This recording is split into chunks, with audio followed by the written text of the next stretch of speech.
Aliyewahi kuwa mwenyekiti wa klabu ya Simba Ismail Aden Rage, yeye ameungana moja kwa moja na mwenyekiti wa mashabiki katika klabu hiyo Murtaza Mangungu, akisema kwamba Crescentius Magori ambaye ni mwenyekiti wa wadhamini katika klabu ya Simba kwamba alikosea kwenda katika vyombo vya habari na kuzungumza na kumkosoa mwenyekiti katika upande wa wanachama ambaye ni Mangungu, na kwamba taarifa za mkutano ule alikuwa nazo lakini hakuhudhuria mkutano huo na badala yake akaja kuukanusha katika vyombo vya habari, na mwisho wa siku zogo likaibuka. Kwa hivyo ikawa haifahamiki nini sasa ambacho kinaendelea katika maelewano kati yao, yani Mangungu pamoja na Crescentius Magori, na kupa nafasi ya kumsikiliza yeye mwenyewe.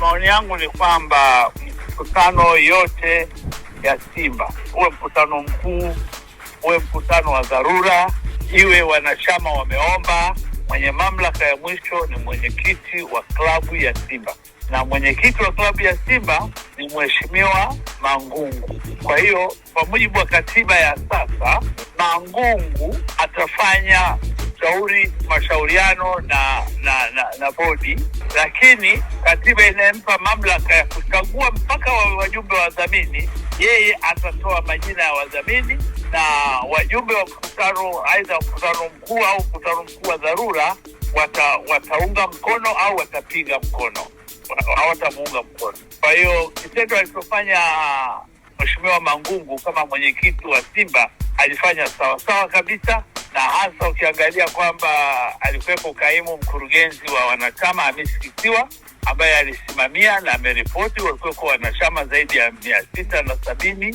Kwa hiyo quorum ilikuwa inaruhusu, kitu ambacho ndugu yangu Crescentius Magori nadhani alighaflika. Sidhani kama alikuwa na nia mbaya, hakupaswa kuongea na vyombo vya habari the same day kukanusha makubaliano yaliyofanywa kati ya mwenyekiti na wanachama. Magori ana nafasi kama mwenyekiti wa bodi ya kuongea kwa simu na mwenyekiti wa wanachama ambaye ni bahati nzuri ni naibu mwenyekiti wa bodi ya Simba.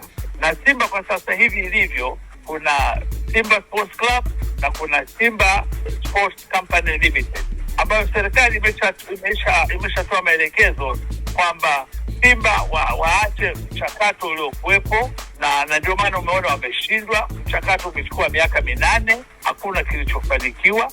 Kwa hiyo serikali imeagiza waanze tena upya mchakato, na moja ya eneo ambalo kwa kweli Simba ilikuwa imekosea, walitaka kupeleka mali za club kwa maana ya fixed assets, majengo na viwanja, iende kwenye kampuni ya Simba, jambo ambalo Rita walikataa, na tunawapongeza sana kwa kuthamini nguvu za wanachama. Kwa hiyo sioni tatizo lolote kubwa lililotokea hapa. Magori alikuwa na haki ya kuongea na makamo wake ambaye ndio mwenyekiti wa wanachama, ambao mpaka sasa hivi tunapoongea Simba ya wanachama wana hisa ya 51%. Kwa hiyo walikuwa wako right, lakini sasa hivi katiba ya mwaka huu imefanyiwa marekebisho mwezi wa pili, inampa nguvu kubwa sasa hivi mwenyekiti wa Simba, ambayo ndio utaratibu upo duniani kote, mwenye hisa kubwa ndio anaongoza.